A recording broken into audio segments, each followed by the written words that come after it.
السلام عليكم ورحمة الله وبركاته. ومرك لي مقال كينا مانتا كن السود وهذا كنال كينا فلاحتو بالكورن قفل لكي بيستي دين إسلام إسلام مركا سنة بسدي واركي دين حرحران نفتي سنة حكمين كالواي إلا إيكا قاعدة هير قالمو قفكا سوكر وحن كنت سلام كرينا إنو يحيق في إلايكا كبير آخرين عقاد برن السوغيو أنت مقال كينا وحن كويهالي دونا أساسات عربية دبستي dhaqankeedii عربية iyo diinteedii isla markaasina ka mid noqotay basaasiinta ugu caansan Musaad taariikhdeedii oo dhammaystiran iyo halkay ku dambeysay intaynaan gudagelin muuqaalka like saar subscribe saar oo ku soo biir falaxtu dawshaan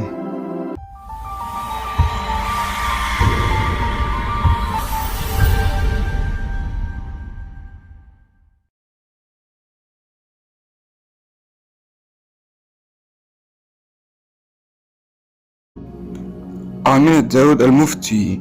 waxay ku dhalatay magaalada Ammaan caasimada dalka Urdun 1929kii Aamina waxay ahayd gurdambayska qoyskeeda oo ka koobnaa 6 xaruur oo iyadu ku jirto Aamina waxay ku soo kortay nolol qurux badan iyadoo boqorad ka ahayd gurigeeda codkeedii arageedana waxa mid waalidkeedu ku xasilo balse maadaama noloshu wajiye badan tahay waxay Aamina soo gaadhay waqtigii gashaantinimada waxayna isbarteen wiil asalkiisu ah Falastiini oo lagu magacaabo jiray Bassam balse xiriirkaasi ma ahayn mid sii waara oo waa burburay taasi waxay galaafatay noloshii guud ee Aamina waxayna heer gaadhay inay imtixaankii shahaadiga ay dhibco hoose keento taasi oo sababtay in gebi ahaanba weydo kulliyadii ay doonaysay inay ka barto jaamacadda dhanka kale nolosheeda waxay ahayd gabadh ka soo horjeeday dhaqankeeda Carabeed iyadoo warkaysay badawnimo iyo xirxirnaan sidoo kale waxay ahayd gabadh ka soo horjeeday diinteeda Islaamka xijaabka iyo asturnaantana ay warkaysay xornimo la'aan iyo badawnimo Aamina markay ogaatay inaysan helin dhibci ka lumay waxay go'aansatay inay waalidkeedu ugu diraan jaamacad dalalka Yurub dabcan qoyskeedu kama labalabayn oo ay u fuliyeen codsigeedii Aaminana waxa uu bilaaban doonto safxad madow oo aysan marnaba reerkeedu filayn Aamina waxa jaamacadda loogu diray waddanka Austria gaar ahaan caasimadda Vienna halkan ayaa noqon doonta halka ay Aamina dhaqankeedii ku tuuri doonto xijaabkii ay muddada dheer u arkaysay badownimo waxay dhex tibaaxday Austria dhaqamada xunxun ee reer galbeedka muddo kadib Aamina waxay dhamaystay waxbarashadeedii iyadoo aan ku faraxsanayn ka tigitaanka Austria ku noqoshada dalkeedii si kastaba ha ahaatee waxay ku soo noqotay dalkeedii Urdun sidoo kale gurigoodu wuxuu soo xasuusiyay inankii hore uga baxay xiriirkii jacayl kadib markuu ogaatay inuu guursaday reerna leeyahay waxayna mar kale ku noqotay Austria iyadoo ku marmarsiyoonaysa inay soo diyaarinayso shahaadada PhD-ga si joogto ah reerkeedu waxay u soo diri jireen biil balse biilkaasi muu noqon mid ku filnaada waxayna raadsatay shaqo si ay nolol maalmeedkeeda ugala soo baxdo waxayna heshay shaqo meel carruurta lagu xanaaneeyo halkaasna waxay iska barteen gabadh la yidhaahdo Yaara waxaana dhex martay saaxiibnimo aad u qoto dheer waxayna Aamina ka baratay noocyo ka mid ah dhaqamada xunxun sida maandooriyaasha iyo mid kale oo ah galmada dadka isku jinsiga maalmaha ka mid ah Aamina waxay u raacday Yaara gurigeedii oo ku yaala meel ka baxsan magaalada halkaasna waxay isku barteen wiil la dhashay Yaara oo la odhan jiray Moshe waxaana dhex martay saaxiibtinimo aad u qoto dheer Aamina waxa foof daran marhabow iyo tumasho ku dhaafay 5 sano ay u joogtay Vienna si ay shahaadada PhD-ga u soo diyaariso waxaana danti ku kaliftay inay ku soo noqoto Urdun balse intii aanay tegin waxa shahaado malaa'ig u sameeyay ninkii ay isbarteen si ay waalidiinteeda u tusto muddo markay ay joogtay dalka Urdun waxa uu aabeed go'aansaday inuu u furo cisbitaal si ay ugu shaqaysato balse wasaaradda caafimaadka ee Urdun ayaa ka shakiday run ahaanshiyaha shahaadada una dirtay inay caddayn ka keento jaamacaddii ay ka baxday Aamina ma jirto hadal dambe ay qoyskeedii kula noqoto maadaama ay 5 sano ku lumisay macna darro waxayna go'aansatay inaysan mar dambe ku soo noqon Urdun markii ay ku soo laabatay dalka Austria waxa durbadiiba la socday oo soo qaraacay wiilkii ay hore isku barteen oo lagu magacaabi jiray Moshe طبعا markan waxa uu soo bandhigay inay isguursadaan. dabcan kama labalabayn oo ay ogolaatay,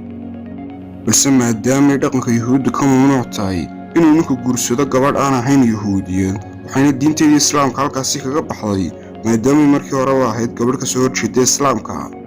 dabcan sidaynu uga warhayno dhaqamada yuhuudda, waxaa gabadha arooska ay magaca aabbeed ka saartaa meesha oo ay ku beddeshaa magaca ninkeeda cusub. aaminana waxay magaceedii ku beddeshay aani muushe. dhanka kale qoyskeeda waxay u sheegtay inay guursato nin Turkiya haystana diinta islaamka, waxayna mar walba ka cabsi qabtay inay qoyskeedu marun ogaadaan. waxayna maalin maalmaha ka mida ka aragtay jaraa'id uu ninkeedu akhrisanayay in loo baahan yahay 2 duuliye oo yuhuuda oo Israa'iil u shaqo taga kana mid noqda ciidamada cirka ee Israa'iil. halkaas ayayna u aragtay inay tahay meesha keliya ay ku nabadgeli karto, waxayna ninkeedii ku qancisay inuu howlgalkaasi ka qayb galo maadaama uu Moshe ahaa duuliye rayid ah oo ka shaqeeya duulinta diyaaradaha rakaabka. kolkii ay tageen aad ayay uga heleen soo dhoweyntii loo sameeyey, waxaana uu Moshe codsaday inuu ku biro shaqadii la baafinayay. markii uu muddo ahaa ciidamada cirka ee Israa'iil, waxa lagu dilay Moshe diyaarad oo isagoo duuliye ka ahaa oo ay soo rideen ciidamada Lubnaan. diyaaradani iyada oo dul hehaabaysa soodinta ay wadaagaan Israa'iil iyo Lubnaan. markii diyaaraddaasi la soo riday waa la waayey oo waxay ku burburtay hawada. aamina waxay baadigoob ku tagtay waddanka Lubnaan ee Israa'iil la jaarka, iyada oo baadigoobaysa ninkeedii oo ay weyday meeluu jaamic dhigay maadaama ay rumaysan weyday markii loo sheegay dhimashadiisa. taasina waxay ku beertay niyad jab kale oo kii hore ka daran, waxayna go'aansatay inay ku noqoto Awstari.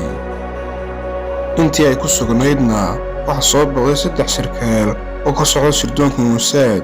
una sida magdhowgii ninkeeda oo ahaa nus milyan, kana mid noqdo basaasiinta Carbeed ee dalkooda ka howlgala, iyaga oo ka faa'iidaysanaya nacaybkeeda ba'an ee ay u qabto qowmiyadeeda, oo ay ka tirsanayso 2 uur ku taalood oo kala ah inankii Falastiiniga ahaa ee xiriirkii jacayl uga baxay iyo ninkeedii lagu dilay dalka Lubnaan. aamina waa ay ku biirtay oo ay ka aqbashay, waxayna ku biirtay sirdoonka yuhuudda ee Mossad. halkan ayaa noqon doontaa halka ay ka bilaaban doonto taariikhdeeda foosha xun. aamina intii shaqada Mossad loo cabirayay waxay qaatay tababaro adag oo sirdoonnimo, kana soo saari doona taariikho aynu maanta ka sheekaynayno. aamina waxay noqotay basaasad ku xeel dheer shaqada oo ay gumaysta Israa'iil.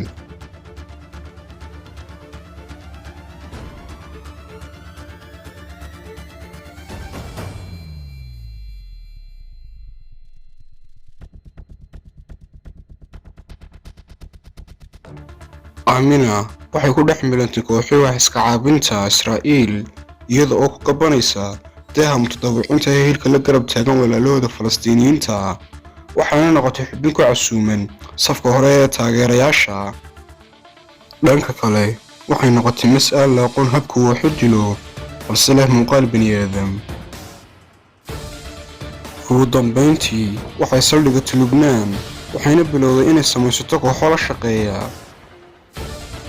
wixii ugu horreeyay ee ay samaysay ayaa ahaa inay samaysay oo ay jartay xadhigga teleefanka gacanta ee ku xidhnaa guriga ay degganayd, waxayna raadaysay nin u hagaajiya. waxaana yimid nin la yidhaahdo Maaron Alxaayib oo ahaa shaqaale ka tirsanaa hay-adda isgaarsiinta ee Lubnaan.